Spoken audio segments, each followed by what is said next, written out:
Good morning and welcome to everybody.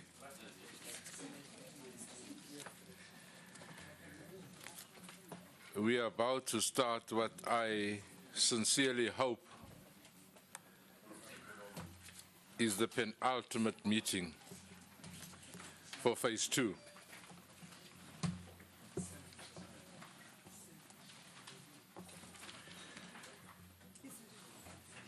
And in layman's language, that means that we have deliberated over at least 2 sessions on possible content of the draft report,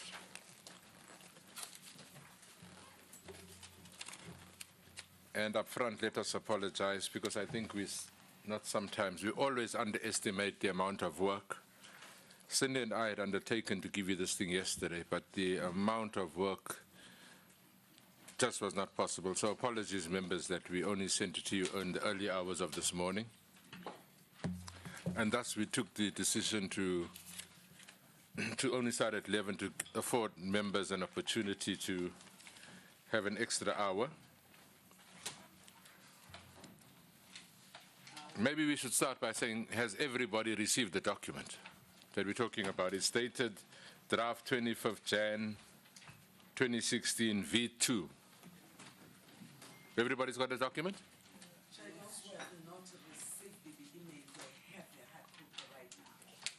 That's what I'm saying. That's the document we are talking to.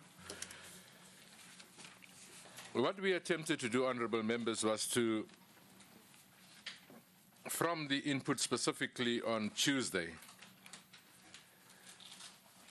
clean up as best as possible, and you will see that in certain instances we would have members' names and highlighted in yellow. That would have been input from members, so that's where there might be a little bit of discussion or verification that that indeed is what I intended to say to the people that were putting this report together.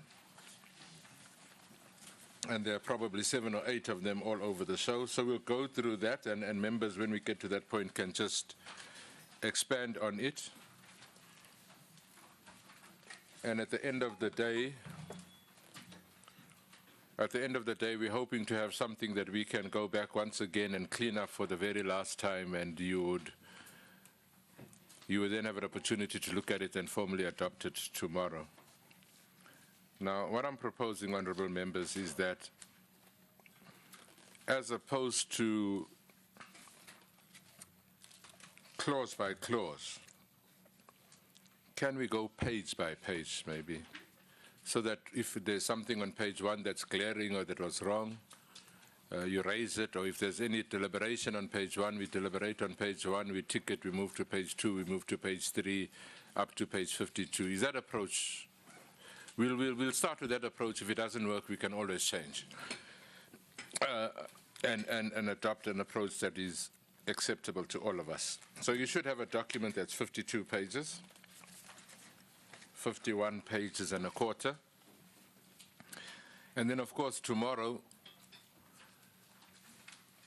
on adoption of this report, we will have to decide how we distribute it, who do we distribute it to, and what extent of the report do we distribute. So we'll have those discussions tomorrow, hopefully. Today, it's really about attempting for the very last time to get a document that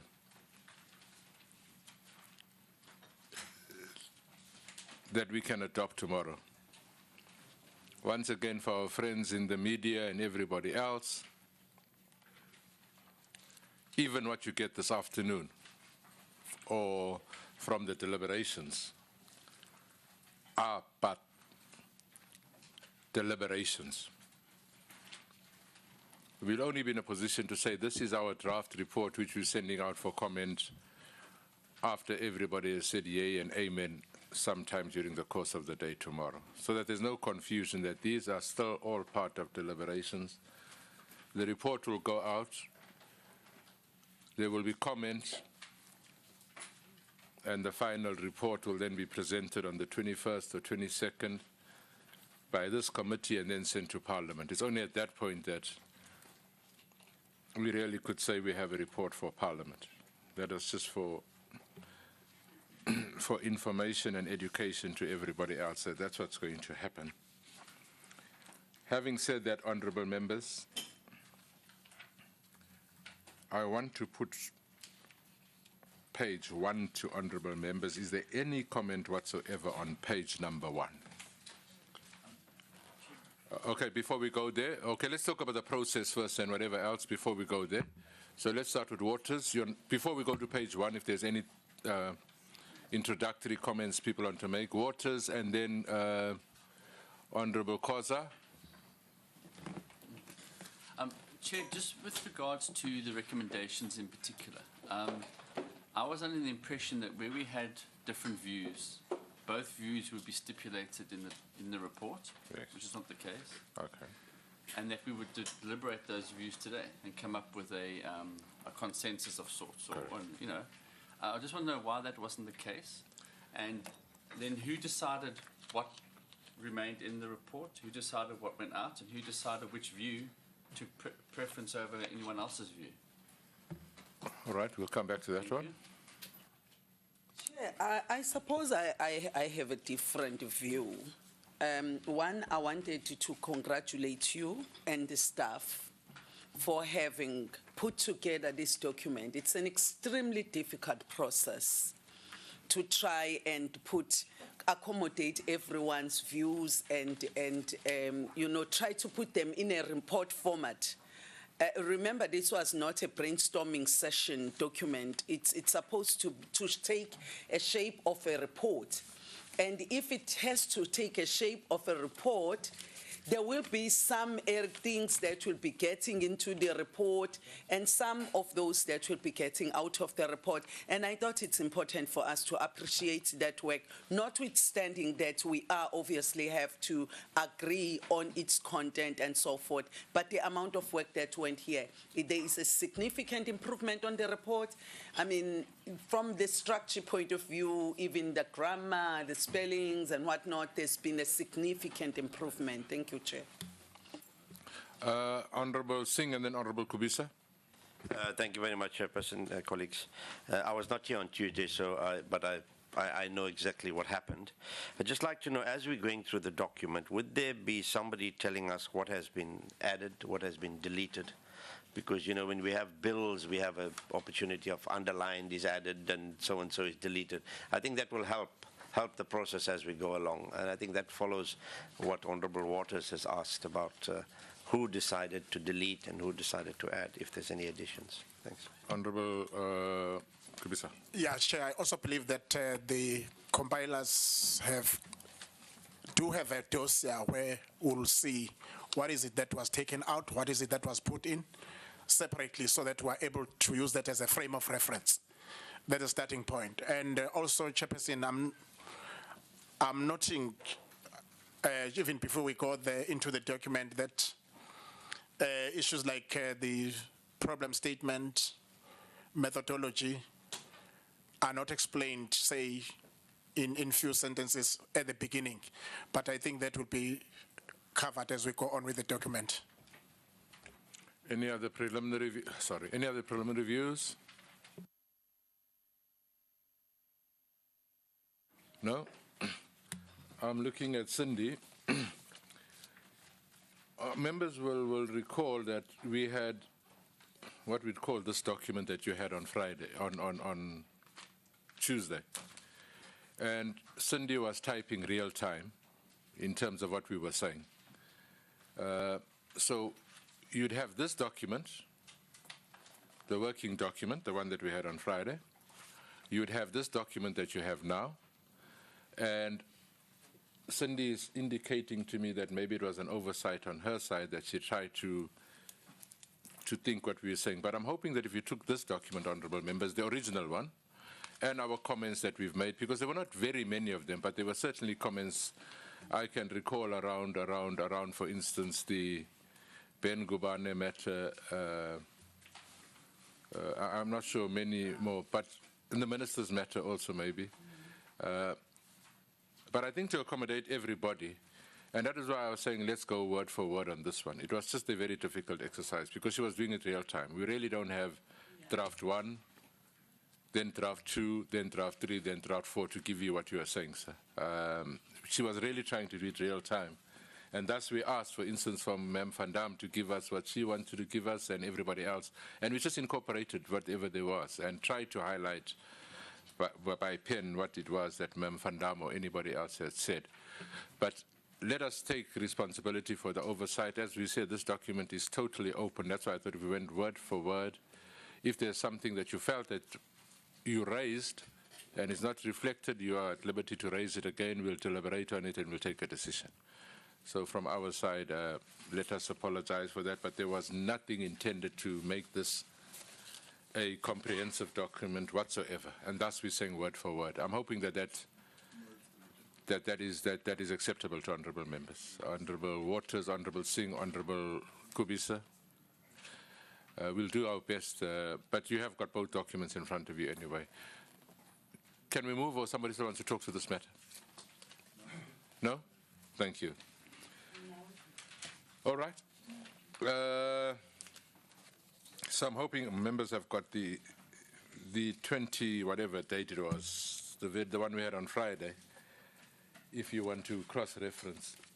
Can we on page 1 ask if there are any changes? And I can talk to you. Page 1 in the old one never had an introduction, for instance. So that introduction is brand new. If you look at your Friday document, and you look at this one, page 1 is totally new. And do people want to talk to page 1, which is the introduction? No, it's fine, I've got this.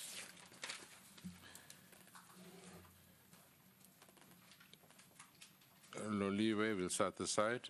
Loliwe. Anybody on page 1? Mr. Swartz? Oh, I didn't see you, so I'm sorry. Mahlangu? Singh? Kubisa? Because they're seated together, I'm sure you'll not make a mistake together. Is that it? Loliwe, Swartz, Mahlangu, Singh, and Kubisa? And Mukwena. Honorable Loliwe on page number 1. Thanks, Chair. Chair, when I look at how the introduction is presented in the document, it's as if we are concluding. I wanted to make a proposal that we recraft it as follows. Okay. If you look at the last paragraph of 1.1, which is on page 2, let's start with it and say, you take out the part which is saying as a result.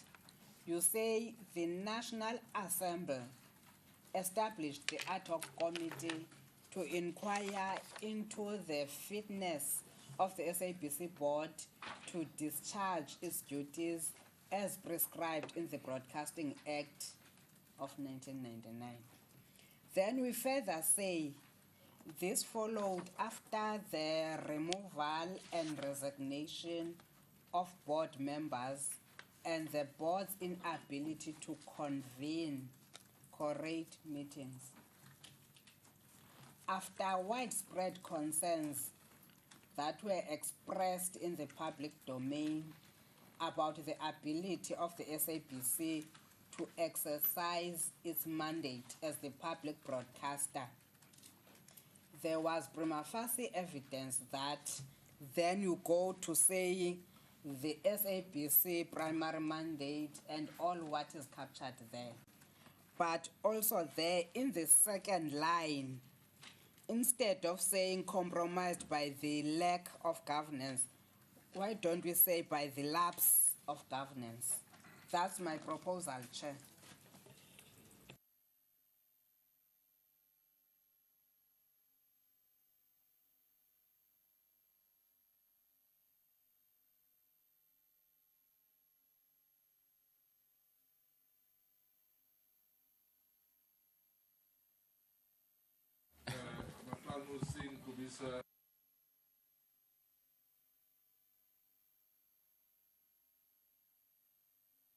No, Chair, that's helpful.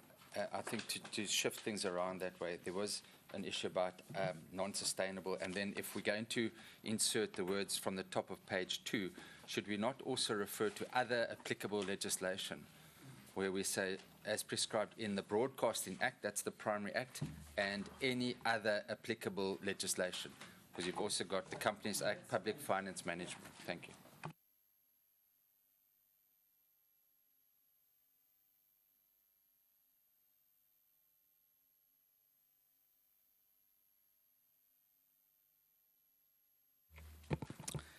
Chair, thank you.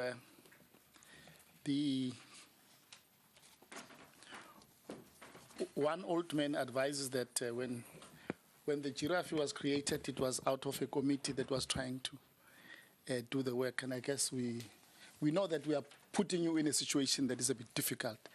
And I think yourself and your team has been very good that we maintained the animal that we wanted to create. We have not created the giraffe, which is out of proportion. Chair, the issue I want to raise, when you go through the document, and in this case I'm looking at the very first line that says the fitness of the board, the ad hoc committee. Because when you go through the committee, there is reference to the committee without any qualification, and reference to the portfolio committee.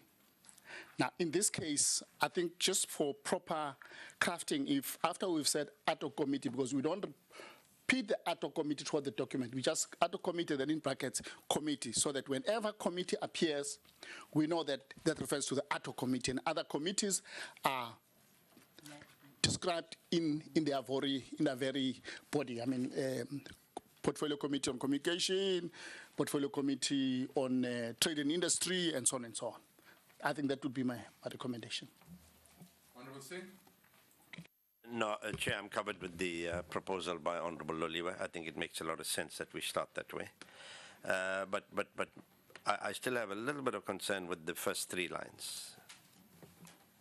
The ad hoc committee board inquiry, having inquired into the fitness of, as per resolution of that, reports as follows. Was that our primary mandate?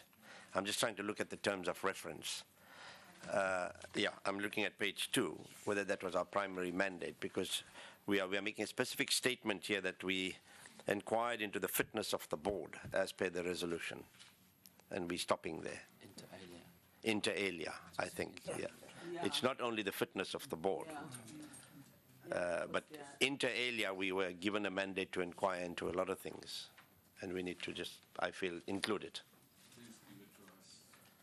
I'll defer to my Leonard legal advisor on my left, Swat Singh. He's also Singh. He can suggest. No, Chairperson, I'm covered because Honourable Loli's contribution factors in what the mandate of the SABC is in terms of the SABC Act, because that is important. That's where we start before we say it has deviated from this. But her contribution is saying this is the mandate of the SABC, so that I think we're covered in that manner.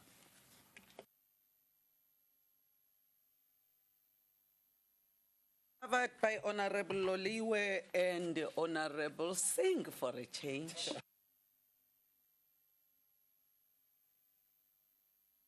Chairperson, are we then at item that we will introduce the words inter alia? Because otherwise I thought, because we refer to the resolution of the 3rd November and we elaborate further on page 2 about the exact detail, we actually don't need inter alia, but I won't go to war about the insertion of inter alia. Inter alia it shall be.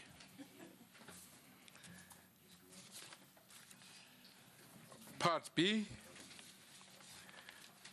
Part B was the same as for members that don't have it. Part B is exactly the same as we had it on Friday, on Tuesday, I beg your pardon. Yeah, this is page 2. It's exactly the same, and we had agreed to everything on Tuesday. Does anybody want to comment on page 2 from 211 to 212? I only want comments on those, but it's exactly the same. Nothing has changed. On, yes, it's part A. I'm saying it's point 211 and 212.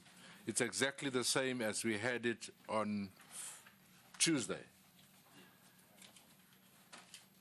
On Tuesday, we all agreed. Manje, we are seeing hands. Let's take Khoza and then take Hillian on. No, Chair, there was just one thing that I wanted to pass on so that we don't go back to it later on. The issue about the deviation from, from not calling it the introduction or the problem statement. I don't know, Chair, if because after reflecting on this, I felt that, problem statement might become academic and not necessarily part of a parliamentary committee report. So I'm hoping that Honorable Kapisa would understand. I know he's a professor, by the way, and I know he would love that kind of expression, but I'm sure he's so happy now. So we're leaving introduction. Yeah. Kubisa? Yes, Chairperson, when I was looking at the document, I felt that we leave it with the introduction because we don't want to cloud the document with sort of scientific terms. A lot of them, problem statement, etc. One that is reading the document should feel that the document is appealing. So I'm happy with the introduction then. Honourable Killian. Chair, just a reminder that we've agreed that we introduce a little asterisk to say alternate members. Just a footnote. We're not there, we're on page 2.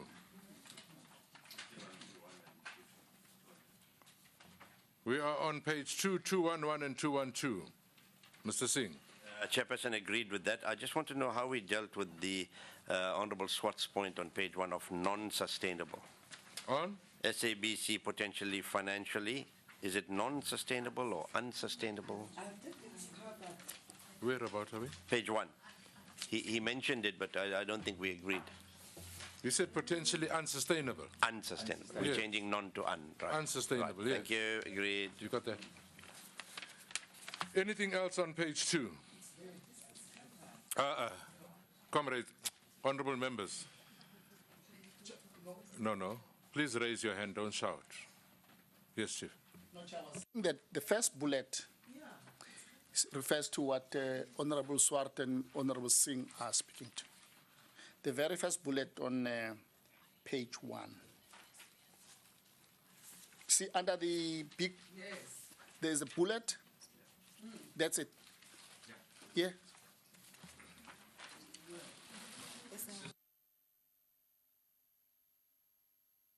Yes.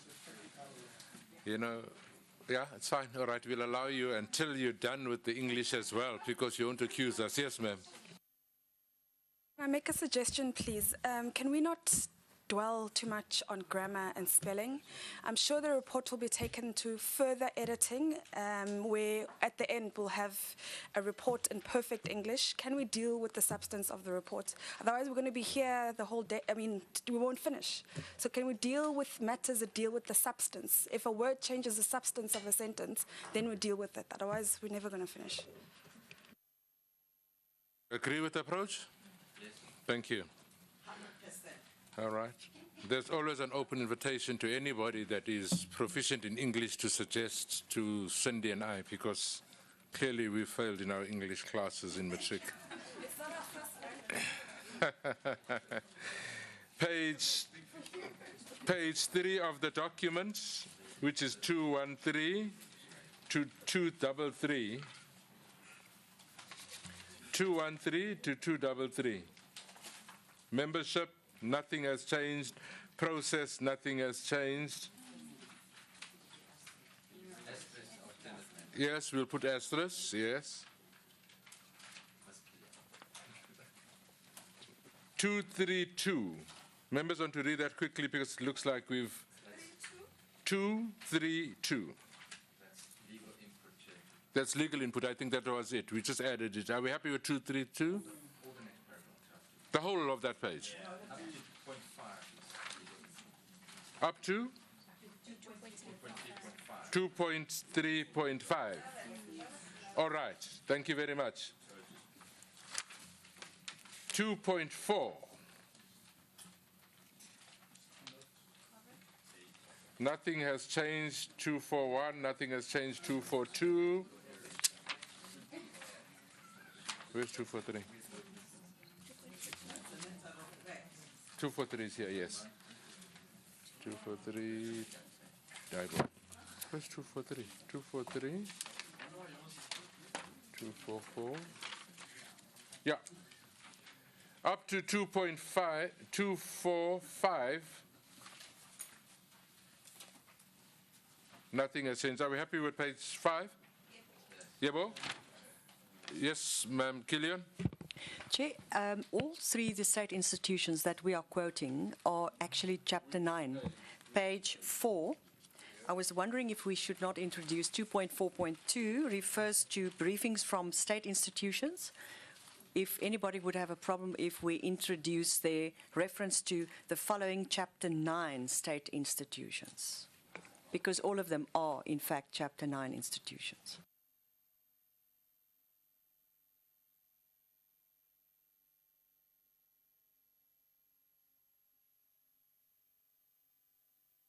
No, Chair. No, page 4. No, page 5. Okay, page 5, sir. Oh, okay. No, it's not a grammar thing. It's just that we've constantly misspelled Vuyo Mvoko's name. It's Vuyo, not Voyo. Please tell us where. And that's not English. 2.4.5. Yeah, Oh, okay. Yeah, it's not grammar or anything. like yeah. No, that's fine. We'll change the spelling. You've got it? Yeah. Anything else on page 5? No? On page number 6, which is 246 to 249. 247. It's a bit different, isn't it?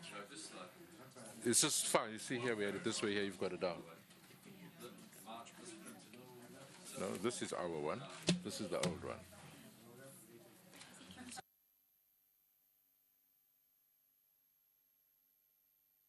So you're happy with 2.5? Yeah. All right.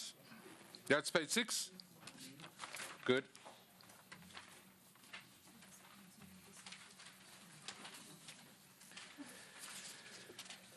Page 7.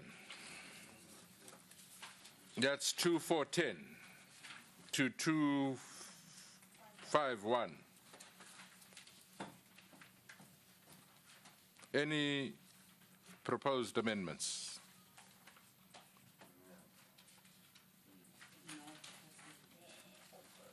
All good? Thank you.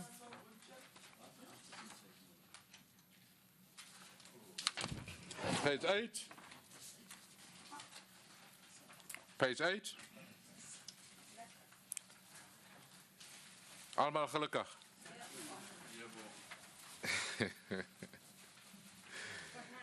Two, four, page 9. Page 9, that's 253. 2-3, page 9.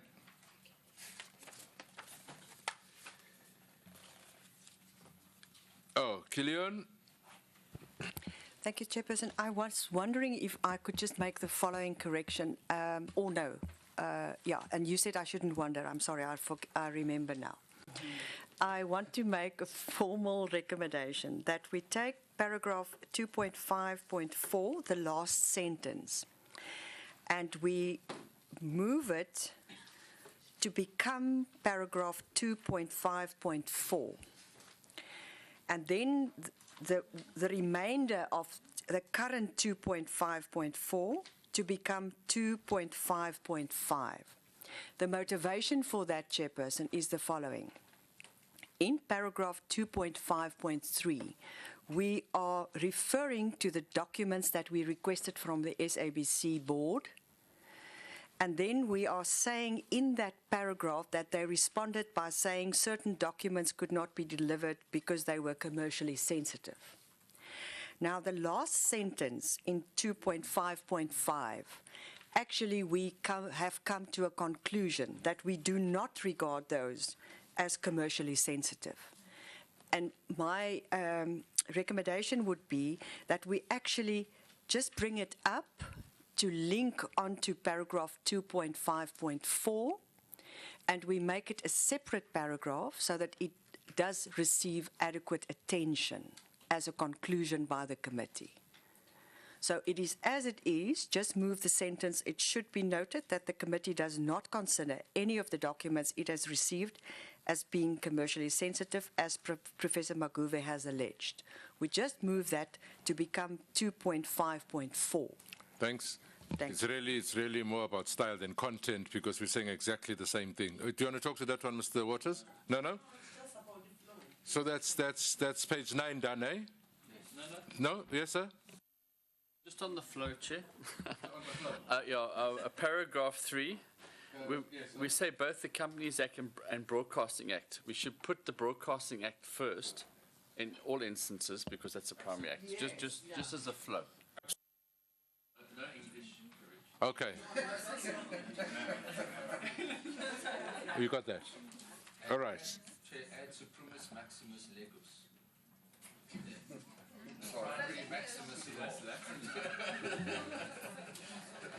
We're writing for South Africans.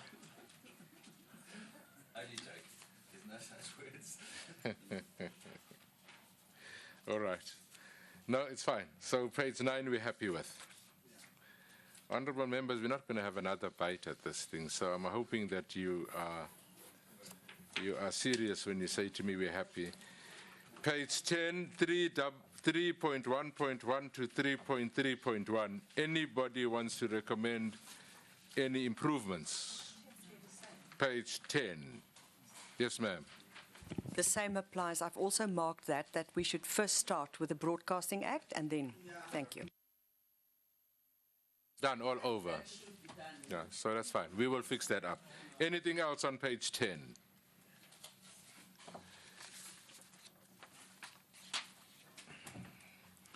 Page 11 is 3.3.2 to 3.3.6. That's the legal opinion, Chair, by the legal department.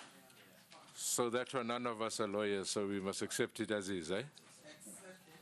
Thanks. Page, Mr. Swartz, I'm hoping that you are happy with. You are, yeah. And others that are lawyers, yeah. Excellent. It was very well done. Page 12. Page 12, 3.3.7 to 4.11. The same? Up to 3.3.8. Yeah. The bottom of page 12, anybody has any comment? No? Fine. Page, no, it carries on. Page 12 carries on to the top, and that was additions by Mem Van Dam and Mem Killian. Other members would have had sight of it for the past 2 hours. Are we happy with that? All right, so we'll take out Van Dam and Killian from our report because now it's our report. All right, and the same with 4.2 and 4.14. Once we've agreed, we'll take the names out. Is there any changes on 412 to 415? No. Going once? Gone. Page 14, Broadcasting Amendment Bill. I think that's a new one. That's an addition that we brought in. Anybody wants to talk to that? I think it just talks to the objects of the bill as it stands somewhere in Parliament. Mr. Mokoena? Yeah. I thought we should start with a preamble to explain that the bill is now in front of the thing. It's just a short thing, just to explain the circumstances, the conditions, yeah. The context, sorry, yeah. That the bill is tabled in Parliament. That's correct. That as we, yeah, it could be 1 line, yeah.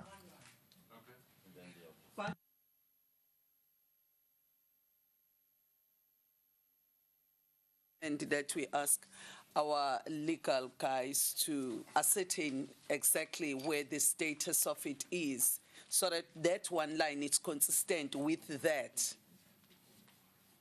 No, that's fine. I mean, I thought we were saying it's tabled, whether it's tabled and sitting Yeah. on whose desk, as long as it's tabled, I mean, Okay. that should suffice, is it? Thank you. That is page 14. Happiness? Page 15, 424 to 431. 424 to 431. It's the same? All right. Page 16.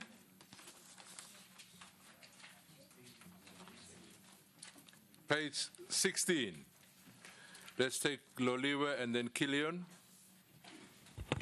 Thanks, Chair. Chair, on page 16, I want to propose that we kill 4.3.10 as a number and take what is contained there as the last part of 4. Yes, Chair, page 16. I'm saying let's take out the number 4310 and take the content as the last sentence of 439. That's page 17 of mine. Mine is 16. 17. It's your printers. That's the Yes, it is.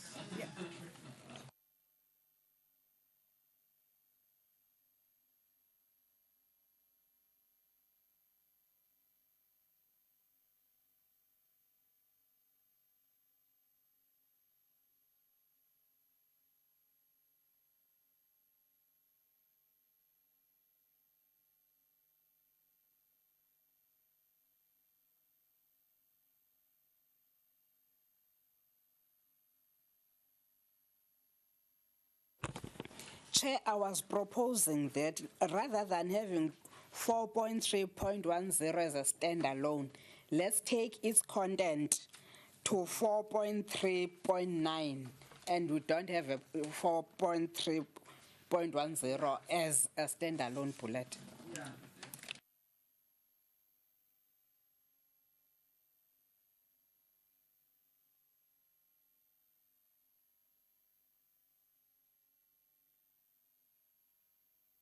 Anybody else on, or anything else on page 16 now?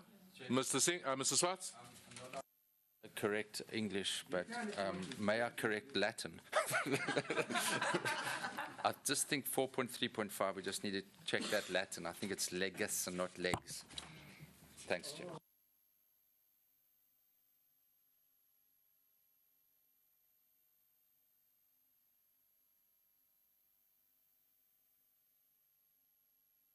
Chairperson, again, it's probably just a different page. I see the document tabled. It is on page 15. It's paragraph 4.3.2. It is not spelling or grammar. It's really substantive, but it's a reference to the shareholder representative. My argument would be that we should rather have it, the board is ultimately accountable and responsible to the shareholder for its performance and affairs of the SABC.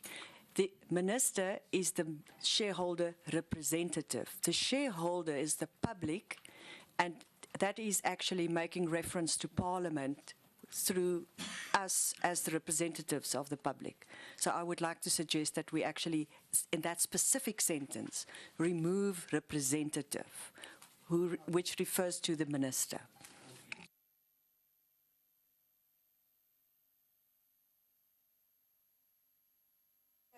16. All right, we are now on page 16, yeah? 434, can we add section 40 as well for the, sorry, section 49 in the PFMA? So it should read 49, 50, 51, 83, etc.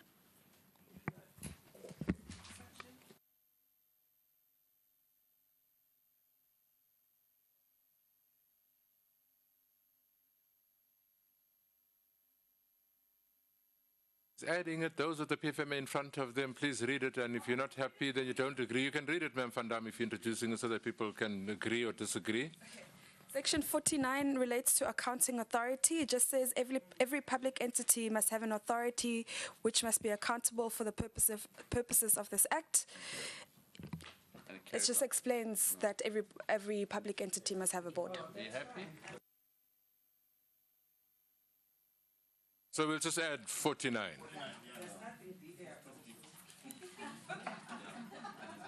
Can we move from page 16? Page 17. Any changes to page 17?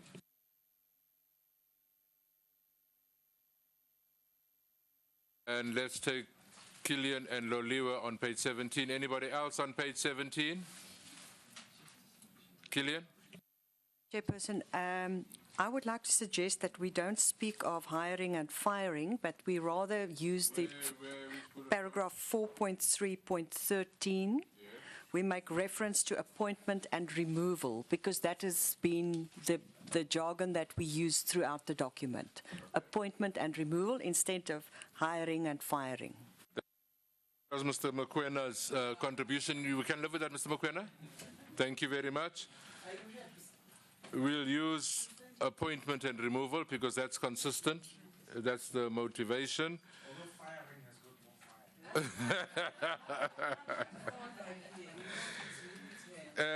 Anything else on page 17, honorable members?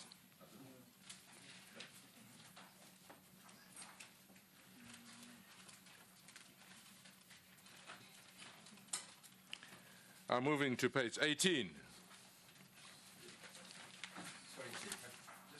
Defined board, Where? 4.3.13, because we obviously are referring there to the board that is now dissolved.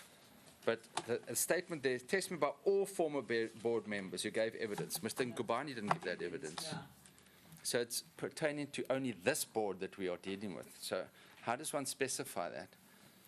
By all board, you see, that goes to all previous boards as well, all former board members. Who gave evidence? But that includes Mr. Ngubani. He never said that. Yeah, there's a technicality. Oh, I see. You see, you're referring to all previous boards as well. Yeah. So help us. True. Testimony of most, Of some. some, Say some. some.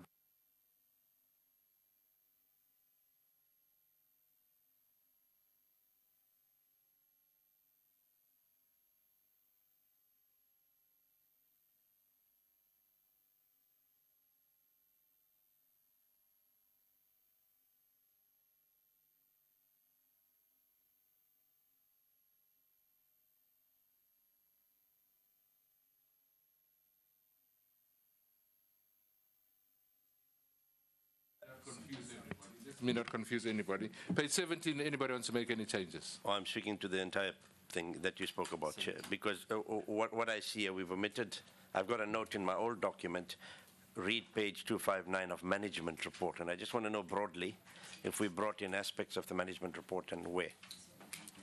That was Mr. Swart's suggestion. Did we take Swart's comment? We have it. Where? Mr. Singh wants to know where did we bring Mr. Swartz? And Mr. Swartz mainly was the sustainability going concern. That's page 23. Mr. Singh, are you happy? Page 23? So that answers that one. We'll come back to it. Page 17, is there any changes?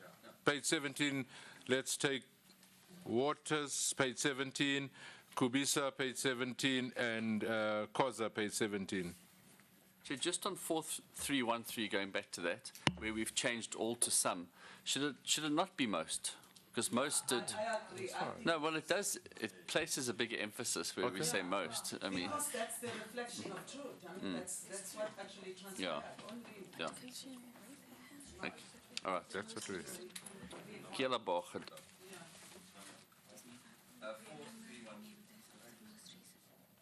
But does it all formalize? Because other board members didn't give evidence. Let's say most is fine. All right, so we're changing that to most? Yeah. That's page 17. Page 18, anybody wants to make changes? Mr. Kubis, oh, sorry. I had noted Kubisa and Khoza on page 17. You still want to talk to 17, sir? Yeah, it's 5.1, Chairperson. The very first sentence, the following audit outcomes spanning the last 3 years. Just wanted us to put those 3 years in brackets, 2013/2014. So from the very sentence in brackets, we put those 3 financial years in brackets. They're here. Yeah, I'm saying in the first sentence, we put them. Okay. I was covered strangely very well by Honorable Waters.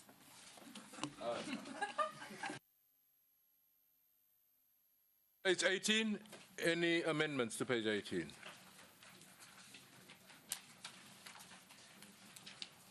Nothing changed from the Tuesday report, but if you want to amend, you are at liberty to. Page 19. If you want to amend, you're at liberty to. Page 20. Nothing changed, but if you want to do so, you're at liberty to. Page 21. Directly from AG's report. If you want to change, you can. Page 22. Anybody wants to propose changes to page 22? Page 23, anybody wants to propose changes? There, of course, 561, Honorable Swartz, just check that we agreed with the principle. Just check that covers what you want. Yes, it's a lot shorter, but it covers the basis, and I would presume that in our observations we need to then refer to our concerns about this ongoing status. So thank you, Chair. We got that from Google. This one here. Google, you comfortable that the figures, page 24. Page 24. Bairanki. Page 25. Honorable Van Dam. Thanks, Chair. So in that section where we talk about, is my mic working? Can you hear me? In that section where we analyze the different sections that the board has infringed, we then don't talk about... 25, eh? Yeah. So we analyze in detail which section of the PFMA the board has infringed upon, but then we don't talk about what the consequence is of then infringing those sections. So earlier on, we spoke about section 83, 84, and 86 of the PFMA, which details what happens if a board does not fulfill its fiduciary duties. I think it's important that we write that out in detail, so we don't just say you've infringed on this section of the PFMA, and we don't say what the consequence of that is. I think consequences are quite important in this report, and we should include a little bit of detail about 83, 84, and 86 of the PFMA. Should we not put that under observations? Well, it isn't at the moment, but yeah. I'm saying, yeah, sure. you want to put it there? I think it's the right place to Okay. put it, actually, No, that's Chair, fine. It's because fine. we analyze which sections have, All right. have been violated and how. Then we need to say this is what happens if you violate those sections. And that's going to be done from our side. So those of you that are proposing it, just make a note and make sure it's accurate on when we go back to it. Anything else on page 25? No? On page 26. Sorry, yeah. Not a place where we should say the board failed to ensure that the SABC wasn't financially sustainable. Do we say that? There. Is it covered? Board failed to discharge its duties as complemented in the PFMA. We just need to check whether that issue is covered, because the basis of the financial statements are prepared on the basis of it being a going concern. And we now saying that there are challenges with its finances. Should we not say, or do you think it is covered? Can we just, we don't have to spend a lot of time on that just to make sure it is covered. We say what? Well, that the board failed to ensure that the entity was a going concern. But can we, you But see, the PFMA, I would assume talks to going concern, because we're saying they failed to do their duties as contemplated by the PFMA. Do you want the specific words going concern somewhere? I think we as long as we cover something in the observations, then it will be at the end and recommendations, Chair. Okay. Okay. Please make a note when we get there. If it's not there, suggest where it gets covered. Ellen, you're talking to page 24. Yeah, Chairperson, I just wanted to hear from Honourable Swartz. You see, I think what we're doing is we're trying to make sure that we have investigated the board's ability to exercise its fiduciary responsibilities, etc. I'm a little hesitant to come to the definitive conclusion that it is no longer a going concern. Simple reason that is actually the function of the Auditor General. So I don't know what Honourable Swart wants us to say specifically. We may express a concern about its financial position and whether it will remain a going concern. But I don't think we can come to a definitive conclusion on that aspect. We agree that we'll look at it when we get to observations. Can we park it until there? Because we don't have it here. Yeah. Can we park it until we get to observations? Because Honourable Swartz will raise it when we get there. Just so I don't forget my thought. My thought was the AG's report to us was at 31st March. So that date, they were happy. But in their performance management report, they referred to subsequent issues.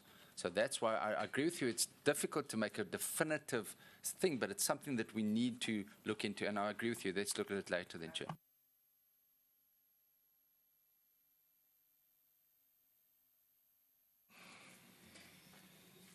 Who in the Bible has patience? Who do they refer to with patience in the Bible? Job or somebody? Job. Page 25. Page 25, any changes?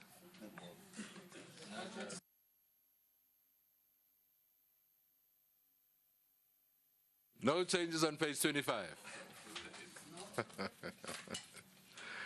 Ja, julle sal ons mal maak. Page 26.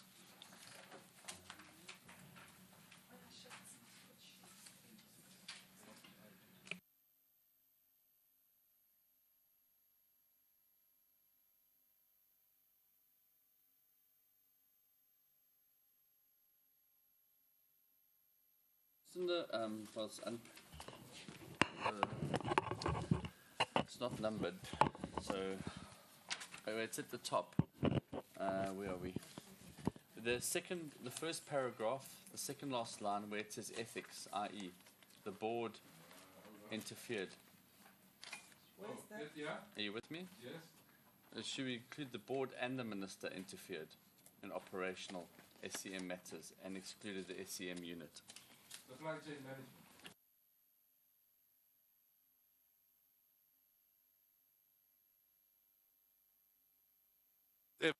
Effect of the board by some madam in writing. There's the proposal that says the board and the minister.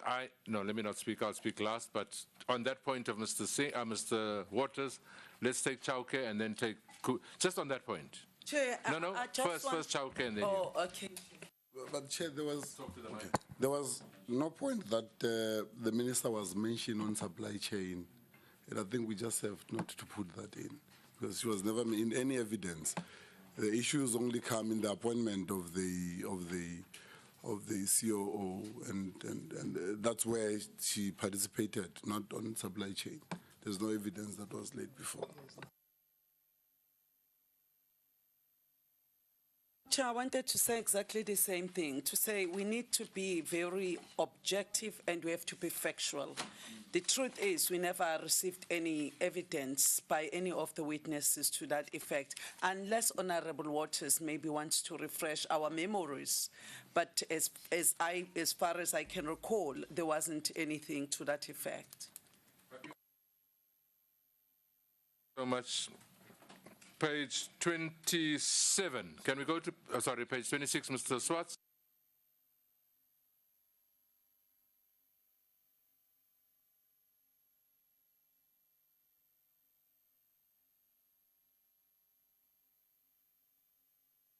I think we have where we speak about the documents, but if we haven't, we will try and do that homework. And make sure that the first time we refer to it, we will elaborate. But Cindy assures me it's on page 11 or something like that. All right. Page 27. Any comments on page 27?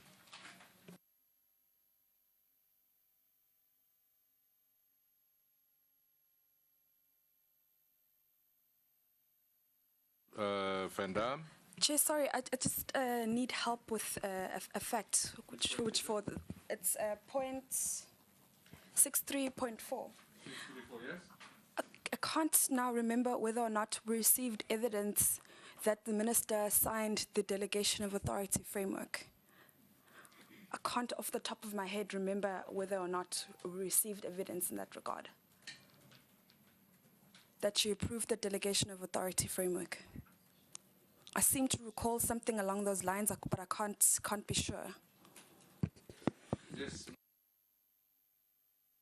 Chairperson, what we know is that the minister signed the memorandum of incorporation, and the delegation of authority framework flows from that. But I believe that is done by the executive. So I don't think that her involvement as shareholder representative was used or necessary for the DAF.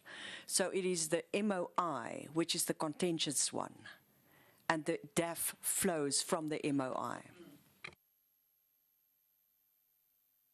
I mean, the reason I'm asking that is if she did sign the DAF, then she did interfere in supply chain management, because the DAF was the document that then meant that certain tenders didn't have to be approved by the board.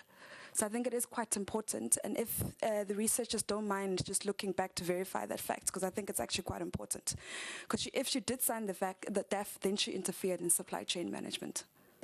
I just can't for the life of me remember, but I seem to recall something along those lines. Let's not debate it. It's homework that somebody must do before tomorrow. Was there a DAF? Is the DAF legal? Does the DAF flow automatically from the MOI? Can we park that one for tomorrow? Because and I'm hoping that our researchers are here.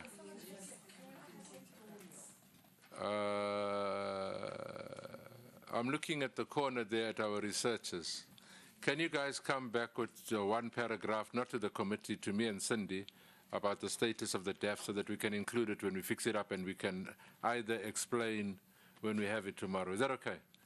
Was there a DAF? Was it signed? Does it need to be signed? And all those type of things. Just come and explain it to me and Cindy. I'm looking at the researchers in the corner. Is that okay? Would that suffice, Ma'am Van Dam, so that tomorrow we'll talk about... Mr. Mokoena? No, Chair, I think Madam Van Dam can also relax because she did interfere by... So if the higher... Let's look at it. I'm looking at the clever people at the back. You'll answer those questions for us. Is that okay? And we will have to convince the rest of the committee.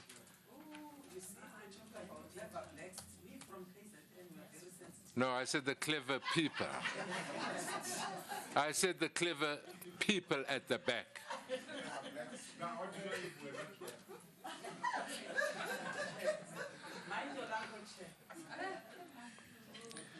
Page 27, are there any more changes? Yes, sir? Just a minor thing, 6.34.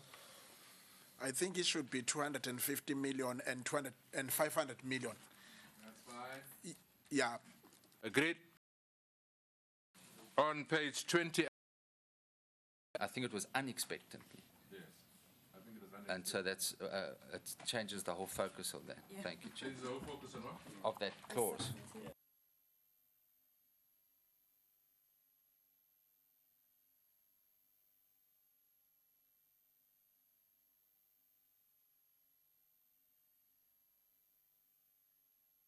Anything else on page 28?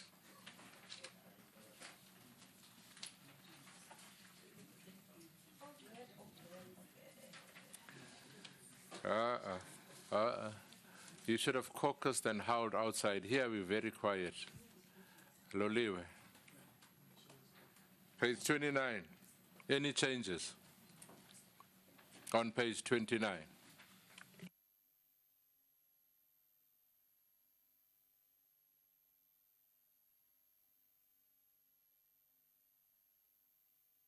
I want members to look at 711 because that was an introduction by Killian. Are we covered with that one? Yes. All right. 712 was also new by Killian, and 714 was new by Killian. Because if we agree, then we take out the name Killian and it becomes our position. Yeah.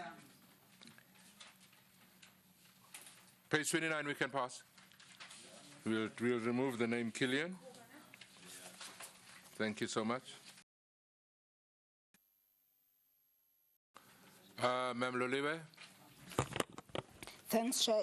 It's nothing big, it's just consistency.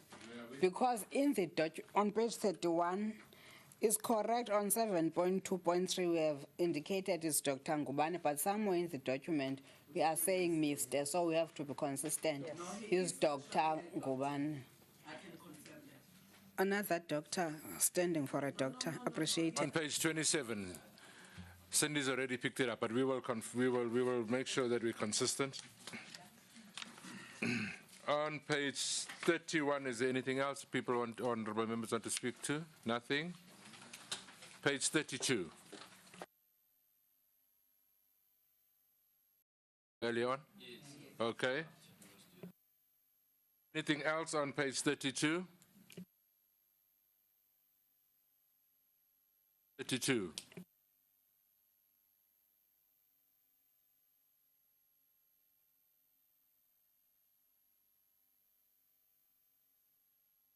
Yes, ma'am. Page 32, and then Mr. Kubisa, Honorable Kubisa. Thanks, Chair. I hope I'm on the right page because my page numbers changed because I added stuff. 812. We're doing 812, 821, 822, and 823. Oh, sorry, I was still in the previous section. 7 point. You want to go back to 7? New Age Media Arrangements. Am I on the right page? 7.2. Page 31. Oh, sorry, on my document is page 32. Can we? Bullet point? And it's a new bullet point. Add a new bullet. Yes. So we've added about all the new age stuff there. We added comment from Dr. Ngubane and Mr. Molefe, but we have not included Mr. Mvoko's testimony. So can we add just an extra bullet point including what Mr. Mvoko said? He said that, yes, they were using Morning Live resources for those breakfasts. Yes, yeah.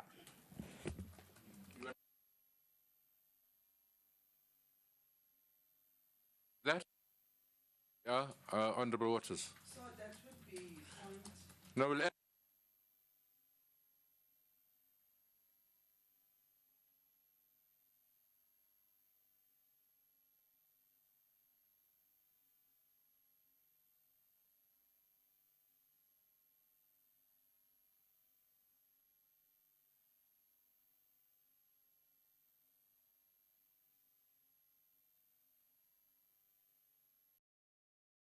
Should we not change refuted to deny?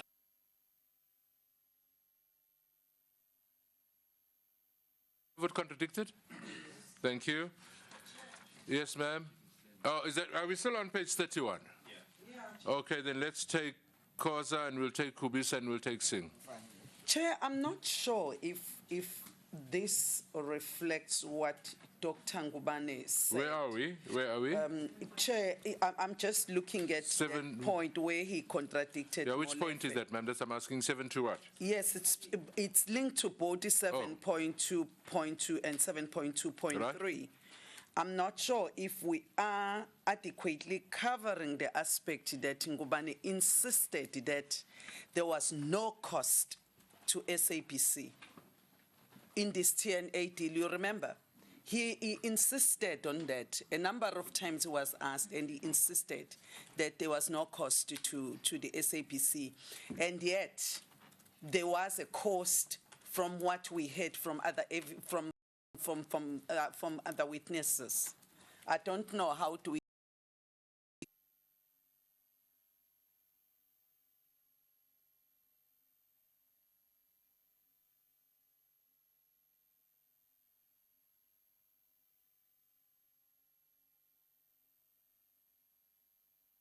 No, I was on page 32, Chair. Page 31, Mr. Singh. Yes, Chair. Chair, I think I agree with Honorable Khoza there. We just need to listen to the transcripts again on that. Because I remember Dr. Ngubane talking about 16 shows that already were held, and then it was brought to them thereafter, and it made business sense because of advertising, etc. So I think we've got to get that context correct. The contradiction between Mr. Molefe and Mr. Dr. Everybody alive? Well, I will call Dr. Ngubane. That's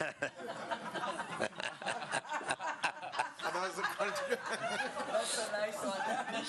So I think we really need to look at that 722 and 723 to get it factual, because that is going to be the subject of an investigation moving forward in our recommendations. I think we need to capture what was said correctly there. So I'm not saying what it should be, but I remember the 16 shows, the business sense, the advertising, more advertising, etc., which we felt were not the case. And the contract signed after 16 thanks. shows.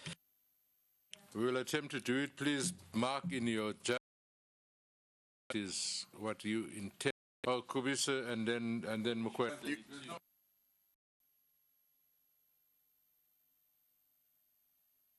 It's 31. Mukwena.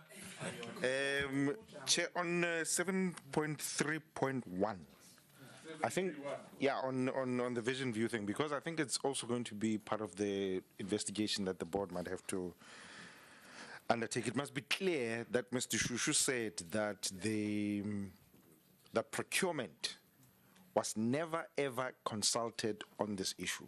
That the vision view agreement was dealt with purely from Mr. Motsoeneng's office and then ratified by the board through a round robin. Can I just ask? It's one sentence, really. Oh, I was about to say, let me ask a practical question, because you keep on referring us, not you generally, to the transcripts. What happens if the transcripts cover 4 or 5 pages? Because then it's our subjective summarization here. So I'm just saying you guys must try and assist us. I have no doubt that if we refer to it, and if indeed there's an investigation tomorrow, those that are investigating can come and ask for the evidence. Because that evidence will be there.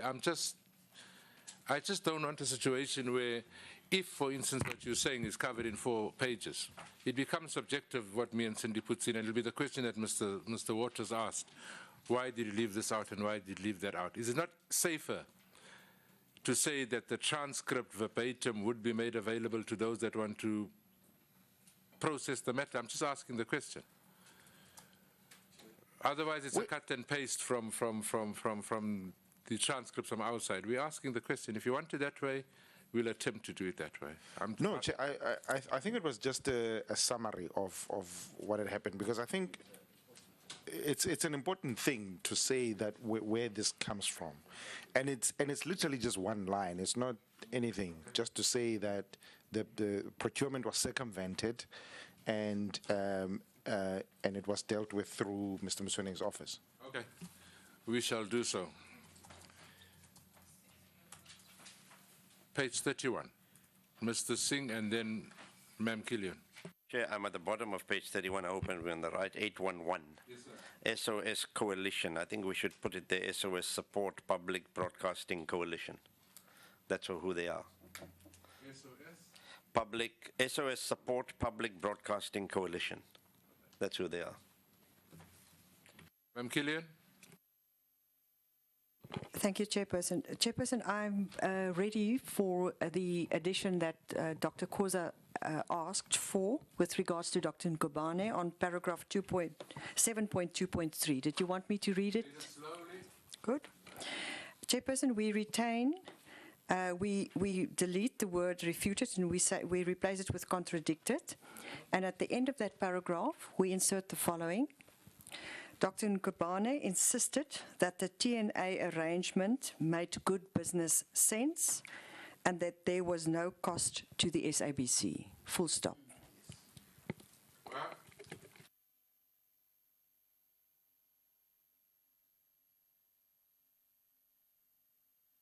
Thank you very much, Ma'am Killian. Can we move on from page 31? Thank you. Page 32. Ma'am Van Dam, no, let's start with Kubiso because he had indicated it will be Kubiso, it will be Van Dam, and then it will be Khoza.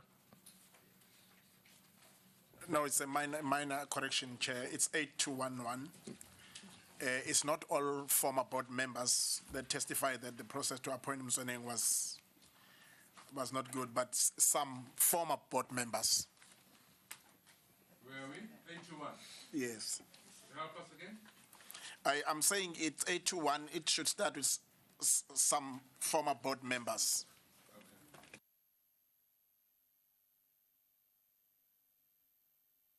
Thanks, Chair. 8.12, where we speak about the Portfolio Committee of Communications.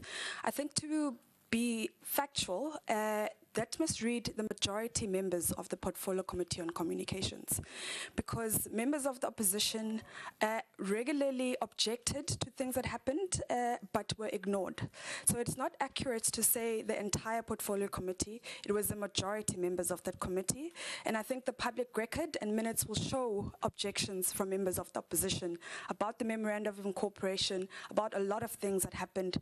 I don't think Parliament has collective responsibility, and we shouldn't include it. Now, Ma'am Van Dam, I think at the end of the day, whether it was one person or 10 people, if the record shows this is what the Portfolio Committee did, this is what the Portfolio Committee did. Because right now we're going to turn around and say the majority of the members on the ad hoc committee did X, Y, and Z, when it's an ad hoc committee decision one, and we're not all going to agree on everything. So Van Dam is saying, let us go and say the majority of the members in the Portfolio Committee did this, and not all. That's the suggestion she's making on 812. I disagree. I disagree, but that's my view. Let's take Waters and then take, hold on, Waters, and then Loliwe, and then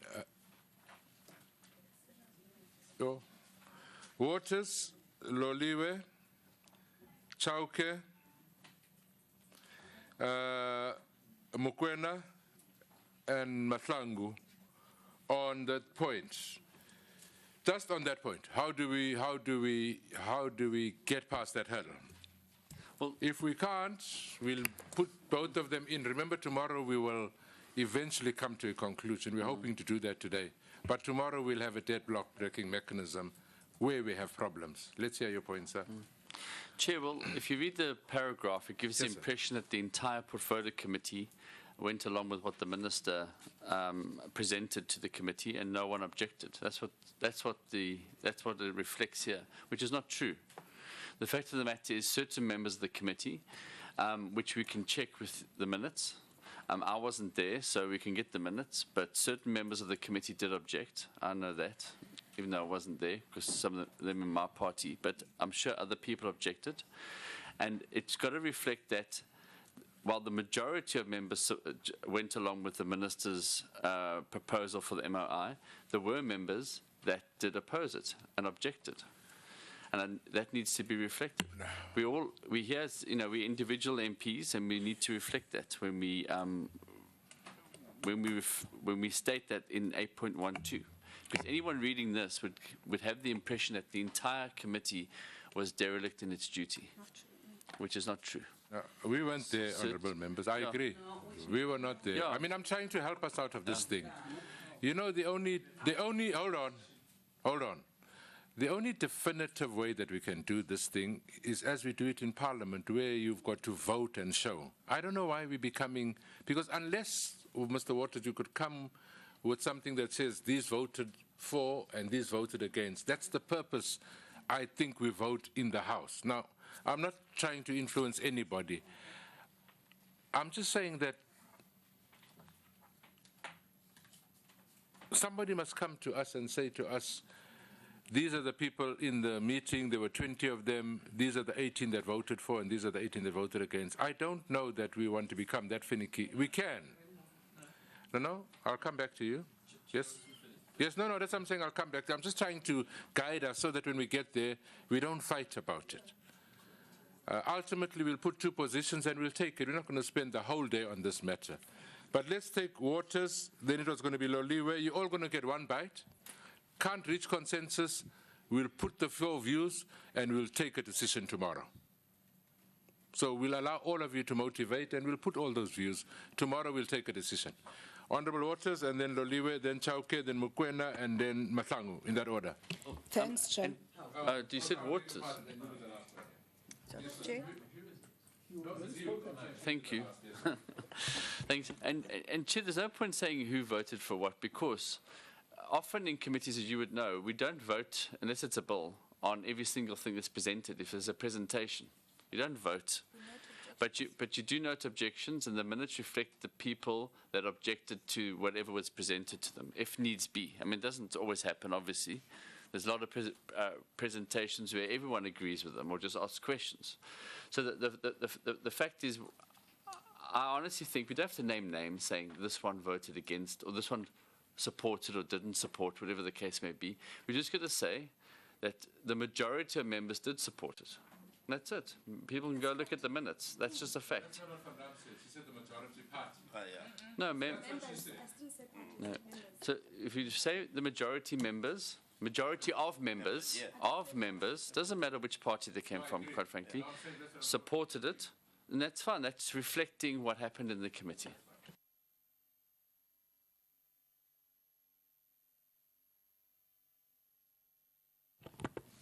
Thanks, Chair. Chair, we are in the ad hoc committee. We did not call the committee, the portfolio committee, to testify.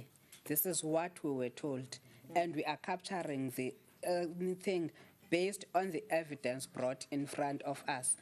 Let us not be confused by people who may have gone to the committee, because here is only ad hoc. There's no one from the portfolio committee, so we don't know what transpired there. It cannot be. There's no one representing the portfolio committee here. Remember we the are principle. here as ad hoc committee members, Chair. So I'm insisting, let's base this on the evidence brought in front of us. And when we call the committee to testify, if we had called it to testify, they would have cleared the matter. But for now, it stays as it was said to us. No, hold on. Thanks. Cindy's actually helped me. She says, according to the minister. It's not us here. According to the minister, this is the minister's evidence. Siyayivala. Whether we agree with the minister's evidence or not, it's a different story, but it's according to the minister's evidence, this is what transpired. All right. Yes. According to the minister, neither, so it's clear. Because when you read it. Yes. I'm reading what we are saying. According to the minister. Can I please not be heckled? Can I talk without being heckled? No, but can I just say what we've got here, and then you can tell me if it's covering you?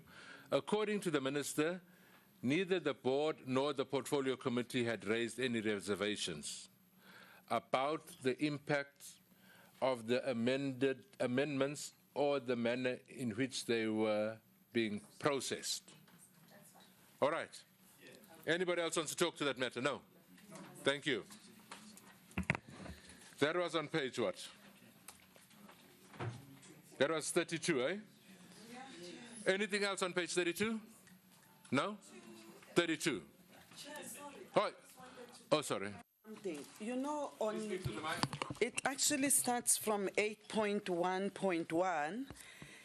When the point about, I just want to get clarity as to who was the SOS coalition referring to when they said its top executive cannot be appointed by a political authority. Were they referring to the minister, or were they referring to the board, or were they referring to something else? I'm not so sure, because that statement comes, it's very ambiguous to me. It's not very clear. In my recollection, I don't remember anything to the effect that the executives were appointed by the minister, unless I'm wrong. In that case, I will consider her as the political authority. It's on page, you know, there is that line.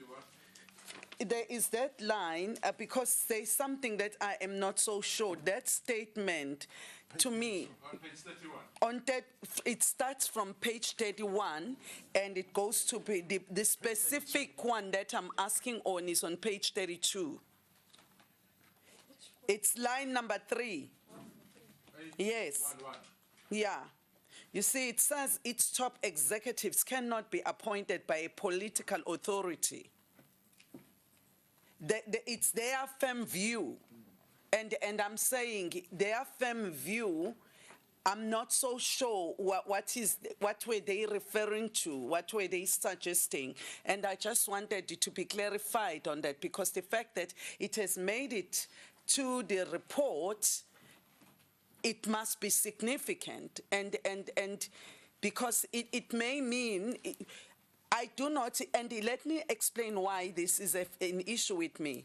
I do not recall any testimony that was saying the minister was appointing the executives. In that case, the minister would be the political authority, and I wouldn't see anything untowards with executives. Can somebody clarify that to me? Because that statement is extremely ambiguous and I think it might be misleading.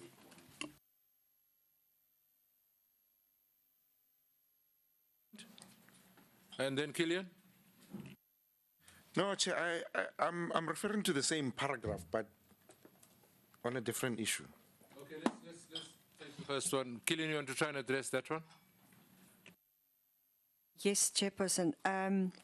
My recollection is that because of a history that we've had with the appointment of a previous CFO, etc., the SOS Coalition expressed its opinion that there was interference in the appointment of the executive, but the Act is silent on that.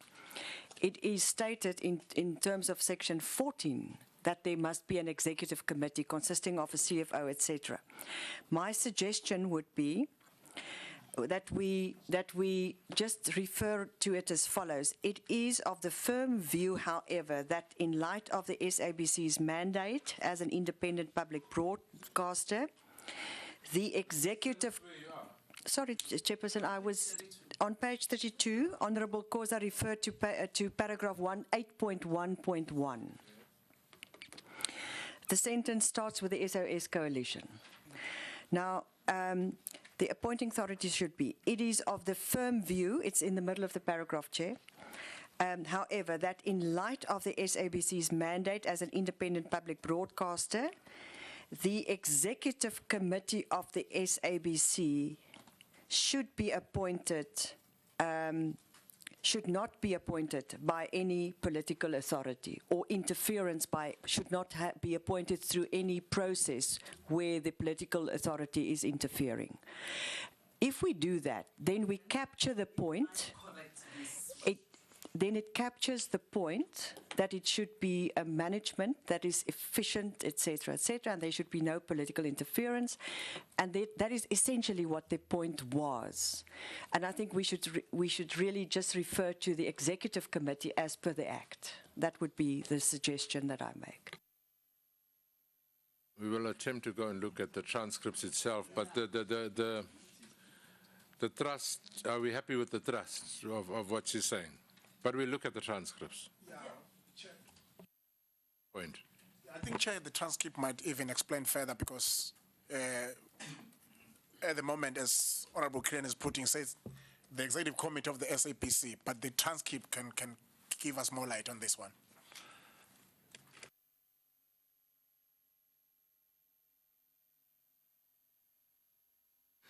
Okay. I'm informed that everybody here has got copies of that transcript. No. Oh, they can get. Oh, I thought you said they got. I was going to task them to do it because honestly, honorable members, it's just too mammoth a task. It's really too mammoth a task for two people. We finished it this morning. So it's easy for you to throw things and say, do this and do that and do that. It took us until this morning. We will look at the transcripts and try and capture it. But if you have time, assist us and do that as well. Honorable Mokoena, anything else on page 31? Yeah, no, Chair, the 8.2.3. Page 32. Yeah, the very last line there, page 32. The very last line there, it says, at the end, it says, little evidence was presented that showed that she had insisted that the appointments be done in accordance with whatever. There was no evidence. And I think that line is misleading because it sounds like, there may have been some reason, but there was absolutely no reason whatsoever and no evidence was presented. In fact, even the next line that says the committee received, I think we must be clear that the minister contravened the Broadcast Act by approving an appointment the next day of a board decision that was irregular.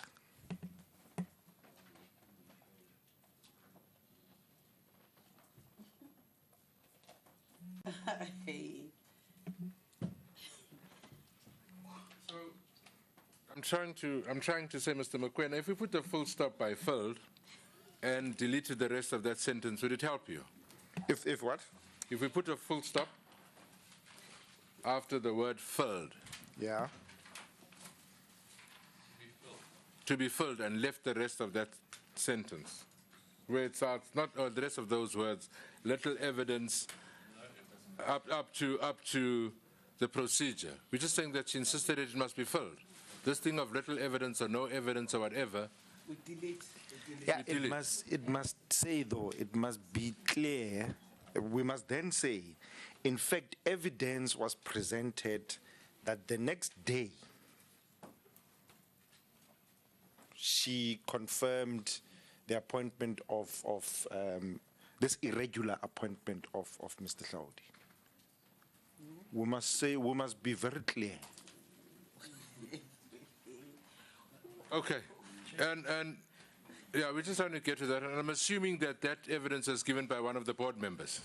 Yes, it was given by almost everybody who was in that meeting. All right, we're trying to get to the point that we must emphasize that there was a meeting, an urgent meeting. The next day there was an announcement. That's what you're basically wanting us to capture. Mokoena, you want to help us in that regard, sir? Mr. Waters. Yes, sir. On clarity, please, are you suggesting that we delete, well, you said little, it's been suggested by Honourable Mokoena that we change it to no evidence, was presented that showed that she had insisted that the appointments be done in accordance with applicable recruitment policies and procedures. Do you want to delete that sentence? Are you suggesting we delete it? No, he was saying we are saying little evidence. He was saying no evidence. We must say no evidence. That's what he was saying. Yeah. We must say no evidence was presented to show that she had insisted. That could be fair as well. No. But he doesn't want that either. That's what I'm saying. No, in fact, what I would say, Chair, what I would say, Chair, is evidence was presented that against the contravention of applicable recruitment policies and procedures, the minister the next day approved this irregular board decision to appoint COO Mosweni. That's the proposal by Mokwena. I think we are trying to say the same thing. We are rephrasing it. Mr. Waters, can you live with that? Yeah, as long as both points are captured, because the first sentence, it's about the minister not insisting that applicable recruitment policies and procedures are adhered to. That's what he's saying. Right, and the second sentence where it carries on, the committee received no evidence that the minister, she confirmed an appointment with regard to someone that didn't have the qualifications for the job and against the public protector's report. So there's two different issues here. Yes. So Now, as long as we get all of that capsulated in one sentence, that's fine. but I think Mokwena wants to even emphasize it even more, because what he is saying, Mr. Waters is saying, is that it's covered. Okay, you know what? To help us, please write down your proposal. Can people mark 823, and we'll discuss it tomorrow, because I think we're all saying the same thing. It's just an emphasis of where the words are. But you'll give us your proposal, and we will revisit it tomorrow. Please mark 823 for tomorrow's discussion. And Mr. Mokwena, if you could give that to us, we'll put it in red writing or something when he gives that to us. Anything else on page 32? No? 33, any changes? 33?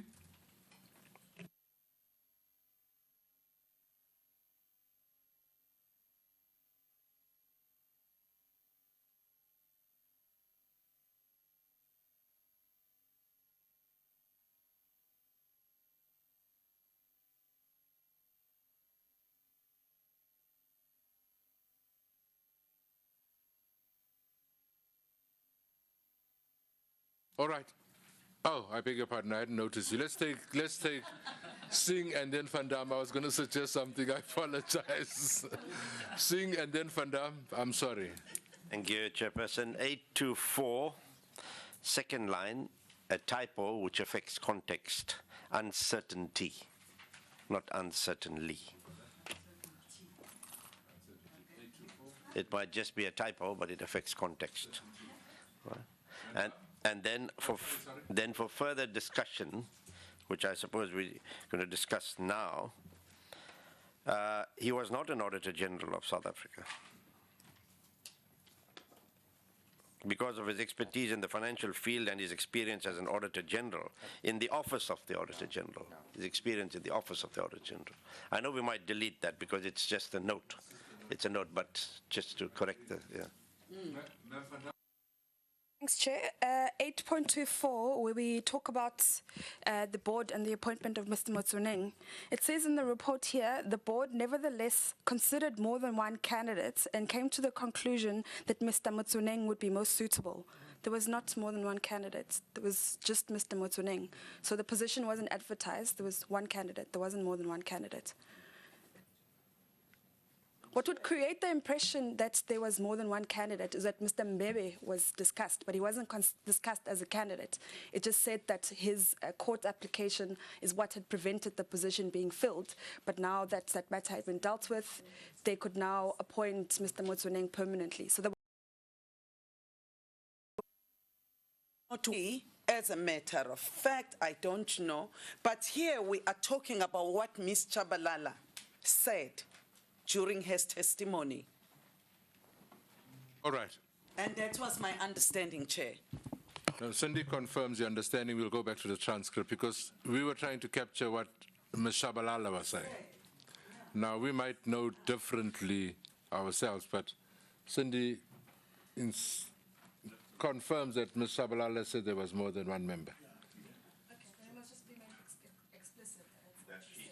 Yeah, all right.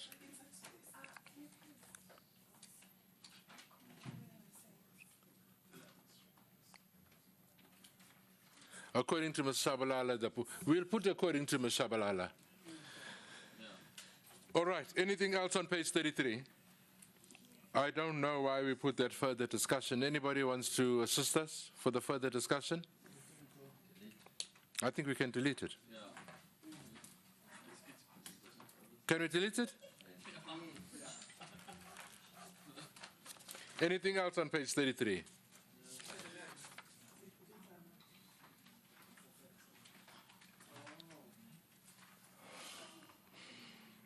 Page 34.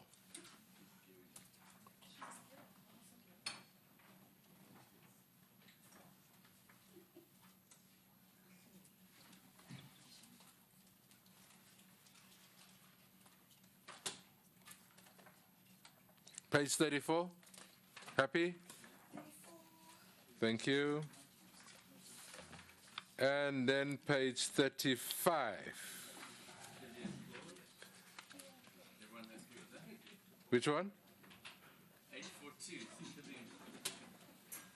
Oh, the Killian clause. Are you on which page? Page 35. 842.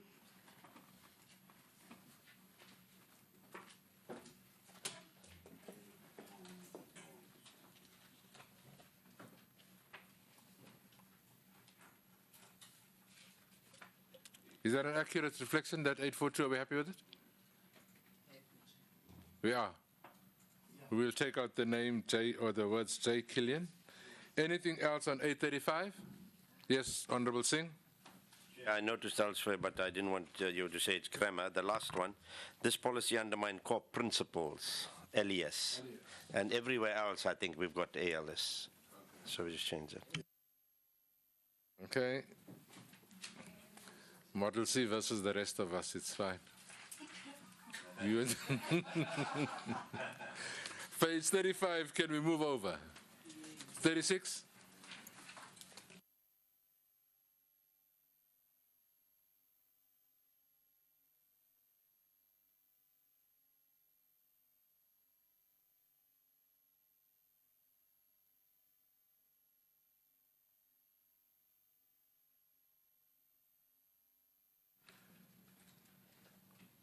Okay, just from a consistency point of view, if we went to 915, remember we argued about refuted and contradicted. The minister in a testimony refuted. Is that correct in that context? Just now we were saying take out refuted and put contradicted. I'm just asking the question.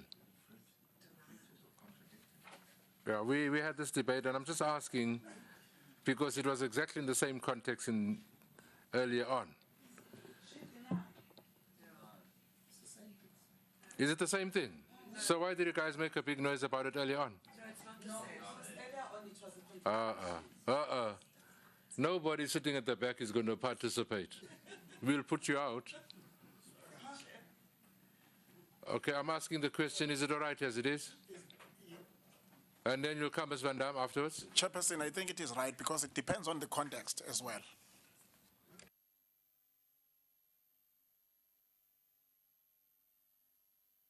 I was just asking the question, I was just playing devil's advocate.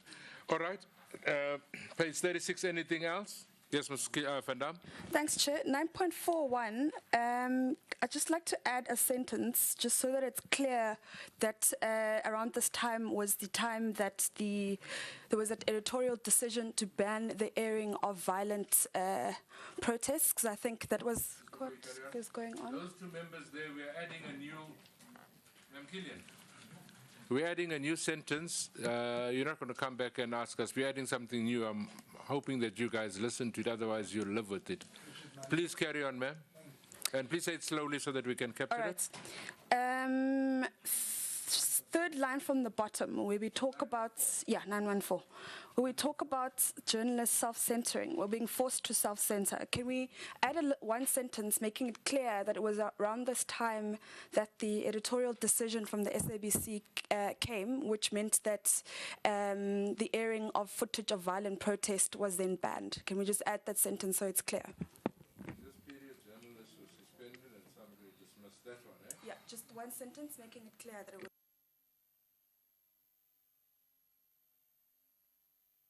That we must say that during this time, footage showing violent strike action had been banned in contravention with the Broadcasting Act. Just so we make it explicit, it was an editorial decision, which meant that the airing of footage of violent protest was banned. It was an editorial decision and not editorial policy. Editorial decision, yes. First, just to that one before we carry on. Singh, you want to talk to that one, yes, sir? I think that's fine about that. But I got another point on editorial content. It's fine. Just before we get there, do you want to quickly, Ma'am van Dam, you'll craft it and like everybody else, you'll read it for us when you're ready. Before we get to the end of the page, maybe you'll be ready. Mr. Singh, no, but we need to read it so that we can debate Thank you, Chair. On editorial policy, there was this policy about minimum of 90% local music. And that the SABC should broadcast a minimum of 80% local content. I think that was a policy that we are going to question moving forward. It's in our recommendations as well. And I think it needs to be included here as part of something that we noted at that time. And I'm saying this in the context of what I read 2 days ago, where SABC spokesman is saying now nobody will change any of those policies. Why blame Motsoeneng? So I think we bring it in as part of the editorial policy, 1 or 2 sentences on it, and then later on when we make our observations or recommendations, at least we have the context already stated up front. As has become practice, please craft those 1 or 2 sentences. You'll read them and then we'll debate them and take a decision. Ma'am Khoza?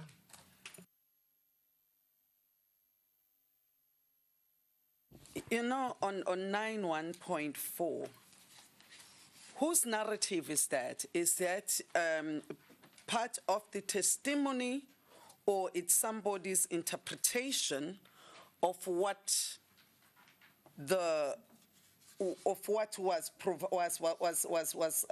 was presented as evidence before this committee? Good question. I'll tell you why. I think that statement has somebody's voice, and I need to find who is that person's voice. If it's our voice, it's got to be explicit that it's the committee's voice. You know, because it says the crisis as far as providing independent and credible news, it goes on and on and on and on.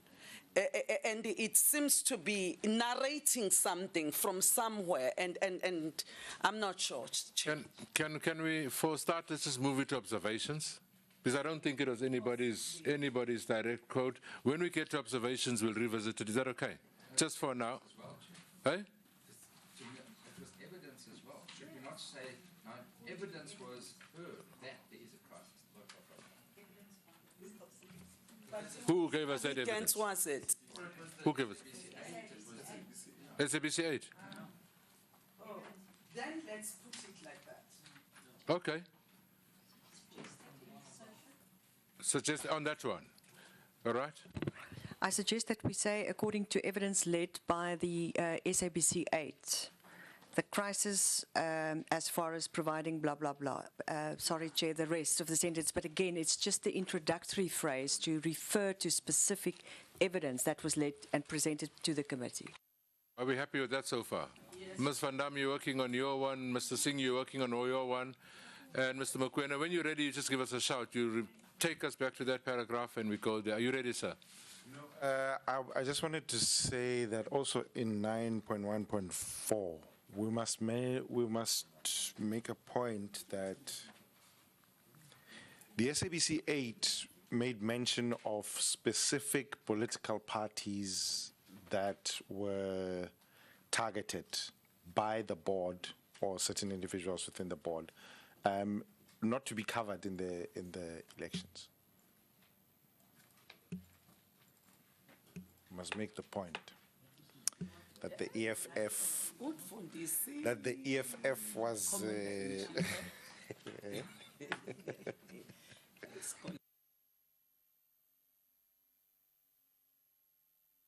no, because yeah, it's very key, that thing. No, what are you saying, sir? No, we must mention that the SABC 8 presented in no unequivocal terms that there were certain political parties, and I will mention the EFF, that were targeted to be sidelined in coverage of the elections. That sentiment needs to be in there.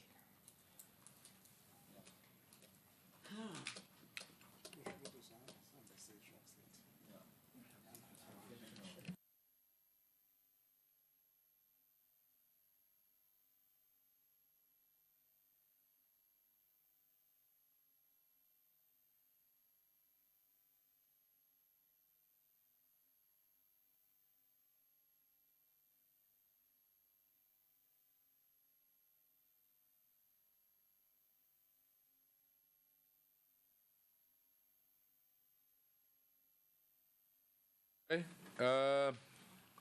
can I read what Ms. Kabula Mbeki said? I think,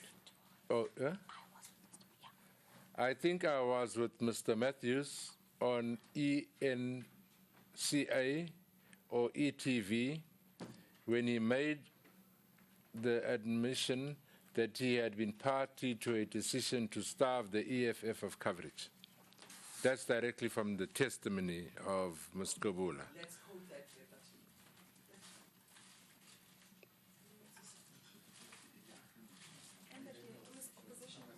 verbatim. No, we're reading what he said. What I beg your pardon, what she said.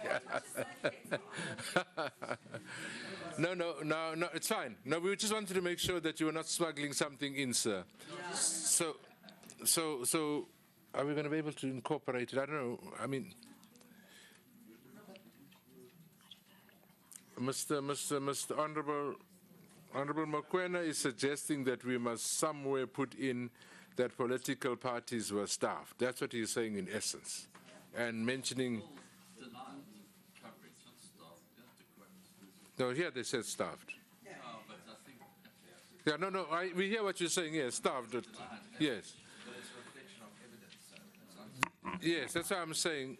I'm trying to find, well, maybe you guys should help us to put it in here because, again, I'm repeating, it's very difficult for us to reflect what your sentiments are. It's very difficult for us to reflect what your sentiments are. I think it should be a new bullet. Sorry. You'll put a new bullet for us. Okay. Suggest a new bullet on this point.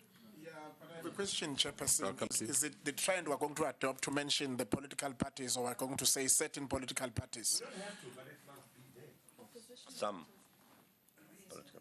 But they said Certain opposition parties. Including us. They didn't say opposition.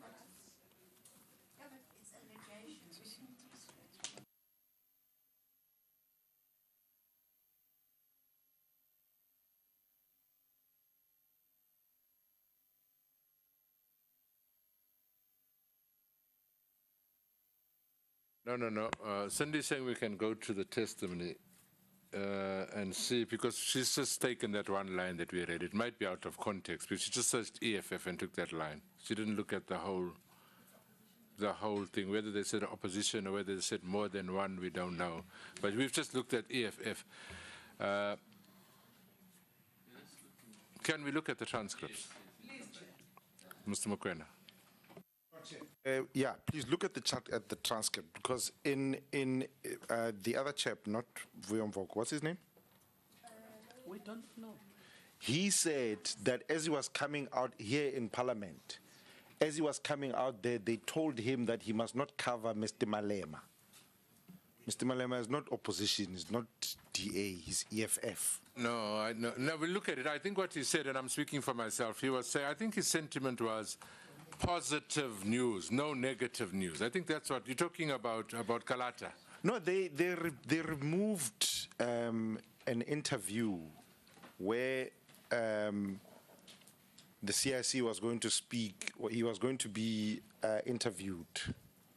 And they said that, and then they replaced him with some other person. Then the interview then was not done with him, it was done with some other human being. Okay, I've asked Honorable Mokwena to make a point of it. We will put it and discuss it tomorrow because we don't seem to be reaching consensus. But let's take Loliwe and take Koza. We will conclude it tomorrow. Chair, Honorable Mokwena can argue and argue and argue, but that does not overrule the proposal on the table, which we have agreed to. We are going to go and check the transcripts. So please spare your energy. But we continue arguing the same fact, whereas we are agreeing with referring to transcripts. Talk to me. Honorable Koza? Chair, I think Honorable Loliwe covers me sufficiently. Safe to say that I think he watched too much television last night, and let's not allow that to get into the facts that we are handling here.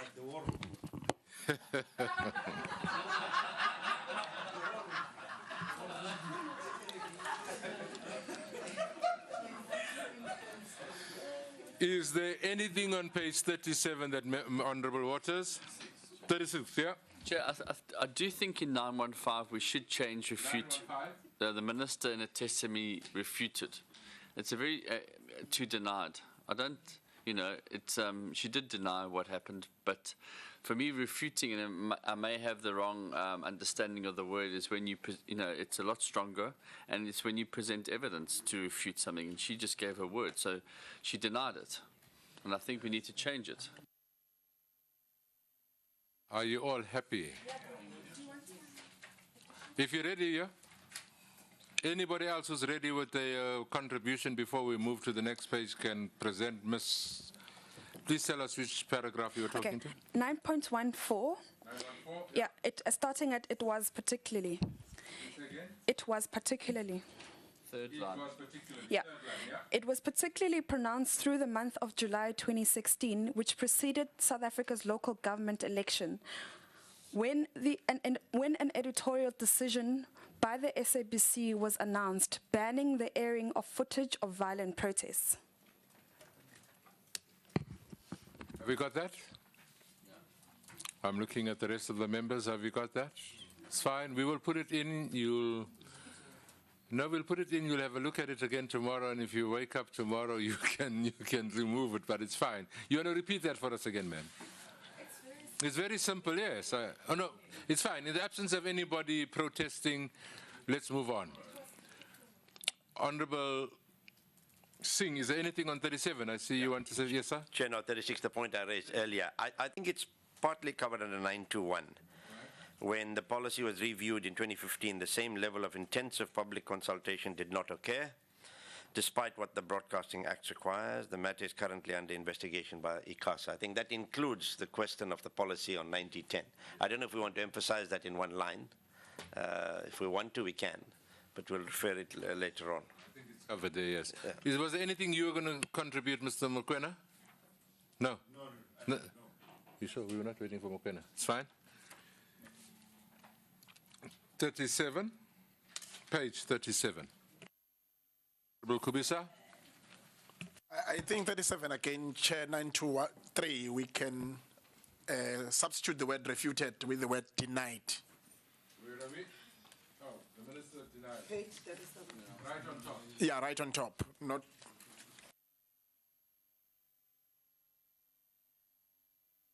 Honourable Van Dam? Thanks, Chair. I would like to suggest adding a bullet point because we're talking about evidence, and the SOS presented about the approval of the editorial policy. I've written out a whole section here. I don't know if you want me to read it out. It's quite long. Okay, so the SOS presentation on the editorial policy, they said it was widely known that the SABC's editorial policies were last revised and adopted in 2004, following wide and robust participation by the public at large.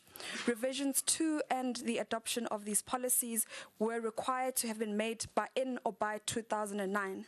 By simple calculation, it was clear that the SABC board failed to comply with its own policies read together with the Act to revise the policies by no less than 7 years. Some months after learning that the policies had been revised and adopted in January 2016, and following attempts at engaging the SABC management responsible for managing the process, the board, as well as the committee, the SOS Coalition, together with Media Monitoring Africa, laid a complaint before ICASA's CCC concerning the procedurally unfair and irregular revision of these policies. The particular contravention concerns the board's failure to comply with its statutory requirement to ensure that there's public participation. If you look at 921, I thought Mr. Singh was saying that there is an ongoing investigation that covers all these things. It didn't cover the bits about... No. Yeah, I'm saying, yeah, you'll answer. I thought, and I'm just saying I thought, because that's what Mr. Singh was talking about, that the investigation would cover editorial policy, consultation or lack thereof, and all those things. I'm just asking, is that not sufficient? Because if there's an investigation, do we want to be as prescriptive as, and I'm not saying it's right or wrong what you're doing, surely if there's an investigation, we would assume that the investigators would do a thorough job. I don't know what the terms of reference for the investigation is. That's the question I'm asking. Mr. Singh and then Ms. Killian. Chair, I would agree with you partly. Save that, I think we need to note in observations or recommendations that ICASA needs to provide to Parliament a report on these investigations of these matters here, so it doesn't just get lost in the wilderness. Yeah. Thank you, Chairperson. I would support that. The problem that we have is that we must not allow it to go away and so that we forget it. But the minute that we start elaborating on one side, remember there were also reports by board members that some of these sort of resolutions were passed by sort of round-robin resolutions, etc., and they didn't have adequate time to assess whether there was adequate public participation, etc., etc. So there could have been sort of almost malicious compliance with some evidence presented of public, although we know it was they presented a case of, I think it was the company secretary who said that they had provincial workshops on the policies. Now, if the minute that we start focusing on SOS and what they said, then we will have to go and look what the company secretary said about that issue as well, so that we balance the sort of the views. But I think if it is under investigation, as you have said, then we can note it under observations that we have a concern, and it should, and ICASA should present a report to the Portfolio Committee about that matter. Thanks, Chair. I'm happy for it to be included in recommendations saying that the report must be tabled. Observations before, or recommendations? Recommendations, that it must be, the report must be provided to the Portfolio Committee of Communications. The reason why I wanted to add SOS there is that when you read it, the way it comes across as if the minister's position was the final position on that. The other side of the story is not given. If we're giving evidence, we must give evidence that the minister said X and SOS said Y. Otherwise, it's just as if the minister said there was public consultation and that's it. Whereas there was evidence presented to us showing that there wasn't enough consultation. So I think it's important, we must balance it out and we must include SOS so that both sides of the story are given. Otherwise, it's just the minister and that's it and we move on.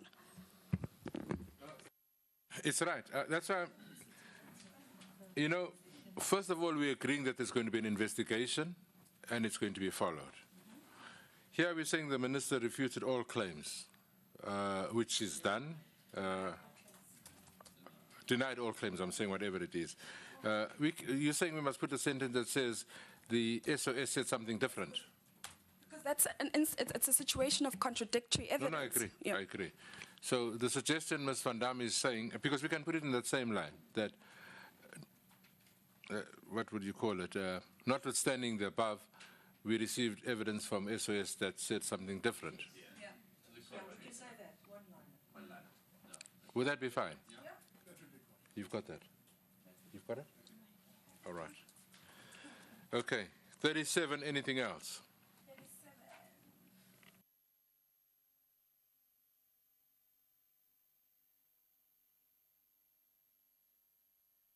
38.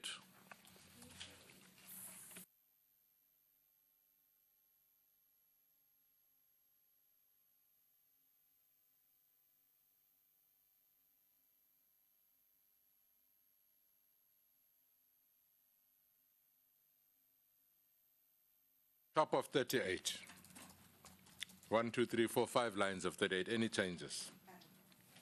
One paragraph. No. Page 39, the top of page 39. I'm deliberately doing that because I want to suggest that we are now done with introduction and with what we call the body. Because, honorable members, we're politicians. We'll argue until next year and we'll never ever get to a situation where we all agree. But at some point we need to reach majority consensus or whatever the case might be. Because really somebody will come tomorrow and not like this line. So what I'm saying is, I'm appealing that we don't have some brainwave and come and say, I want to go back to this and change it, because then we're not going to reach our deadline. We are going to put this on the table tomorrow, and as we speak here, I think there's very little that we've disagreed with, because these are factual matters. But where we get to differences, if there are any, we're going to resolve them tomorrow. But as I speak, I don't recall anywhere, Mr. Waters, unless you do, where there were differences up to that page. I don't think there were any, but we'll check tomorrow and see. But I'm just appealing that we're not going to go back and redo in this detail anything from page 1 up to observations. We are just going to take a decision tomorrow, one way or the other. All right. Can we then start with the observations? Now, I know that I think Mr. Swartz, you had an observation. You must just decide where you want to put it in. What was that? Was it lunchtime already? Yeah. I should punish you guys and not have lunch. Lunch is an hour. No more time. No. No. We're doing well, man. An hour. An hour. We've got 2 pages left. You can't have 15 minutes lunch. It's 1:15. Can we agree? Is this place going to be locked? Even if we have 45 minutes, 1:45, it's fine. Okay, before we take a decision, Mr. Mukwena?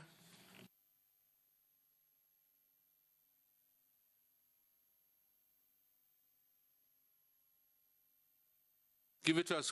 Which one is that one? There's an introduction that Mr. Kwena is putting. After that one, we can break to lunch because that finishes. Please say it slowly, sir. 8.2.3. 8.2.3. Yes, sir.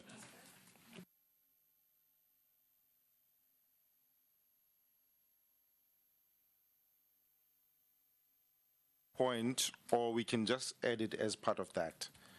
So we cancel everything up until, no, we cancel everything after duties. Yeah. No, after to be filled. On page 32. Everything after to be filled. Yeah, everything after to be filled to be deleted. To the end. Yeah, to the end of 8.2.3. Okay. Ne? And then we replace that with evidence was presented that against the applicable recruitment policies and policies and procedures, against the public protector's finding that Mr. Motsweneng was not qualified for that position, the minister nonetheless endorsed the irregular decision by the board to appoint him permanently. Against or despite? Despite, against. Despite is fine. Despite is fine, yeah. Despite is fine.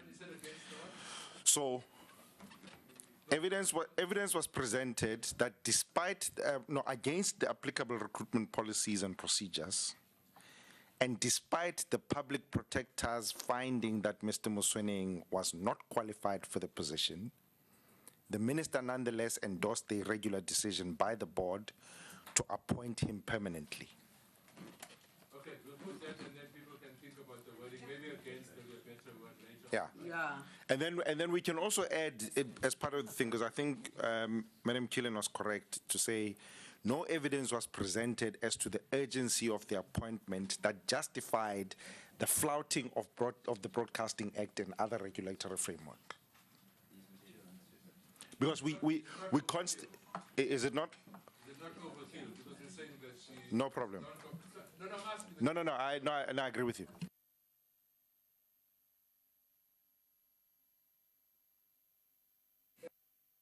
You'll have another bite at it tomorrow anyway, these that we are doing. It is time to break for lunch. We shall reconvene in this venue at 2 o'clock. Can we lock it up? Yeah. I'm going to stay here. Okay. No, some of us will stay here and look after your goods, so you can all go for lunch. Normal place. Yeah. Normal place. Paying for our own food? No. There's Father Christmas there that's giving you something. We meet at 1:45. We meet at 2 o'clock? 2 o'clock here. No. Just do as I say. Go to where we were. Yeah. So you'll try and capture those things? Yes, so that because we'll be too much on Yeah. And then I don't know how you're going to do the transcript.